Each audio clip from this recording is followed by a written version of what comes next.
السلام عليكم ورحمة الله وبركاته. أهلا بكل حبايبنا وكل الناس اللي بتشجع كورة وكل الناس اللي بتحب الكورة المحلية عندنا. النهاردة هنتكلم في فيديو سريع جدا جدا جدا عن الأهلي.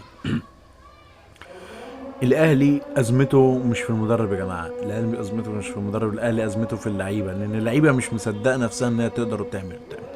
لعيبة الأهلي عندها إمكانيات عالية جدا جدا يا جماعة. لو لعيبة الأهلي توظفت صح، لو لعيبه الاهلي توظفت صح هتقدر تعمل اداء احسن من كده بكتير جدا. كل الاهلاويه زعلانه على الاداء اللي بيحصل، وزعلانه برضه من ناحيه تانية، لان انت لو بصيت من ناحيه من وجهه نظر تانية، لو بصيت هتلاقي الاهلي وحش في مستواه، في تقديم مستواه. مش ان هو تعادل، ما طبيعي انت ممكن تتعادل ممكن تخسر، انت كفريق مش هتفضل تكسب على طول، ولا هيفضل الزمالك يكسب على طول، ولا هيفضل بيراميدز يكسب على طول، ولا اي فرقه في العالم هتقدر تكسب على طول. عندك الارسنال افضل فرقه في العالم دلوقتي حاليا، بتتعادل وبتخسر من تعادلت مع ليفرهامبتون اخر فرقه في الدوري الانجليزي. فاحنا هنتكلم بالعقليه، بس الفكره في المستوى. مستوى الاهلي ضئيل جدا جدا. ليه بقى؟ لان الامكانيات الموجوده في الاهلي تخليه في حته تانية. يعني انت المفروض كان الامكانيات الموجوده دي في اول الدوري في الاعدادات او قبل كاس العالم. قبل كاس العالم كان متوقعات ايه؟ توقعات ان الاهلي هيفضل في الصداره لوحده في حته تانية. يعني كان التوقع ان الاهلي كان هيبقى في الصداره وبفارق، ما حدش جايب لعيبه جامده. المشكله ان بيراميدز ما عملش صفقات. بيراميدز عنده سكواد قوي ما حاجه، بس ما عملش صفقات قويه.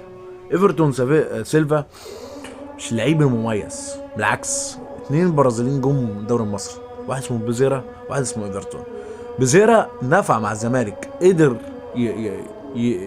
يخش جوه منظومه الزمالك، قدر يخش جوه لعب الزمالك، قدر يخش جوه قلوب جماهير الزمالك. اما ايفرتون سيلفا لعيب امكانياته ضئيله، مش امكانياته ضئيله، هو ممكن يكون ما خدش او مش قادر ياخد على اجواء الدوري المصري.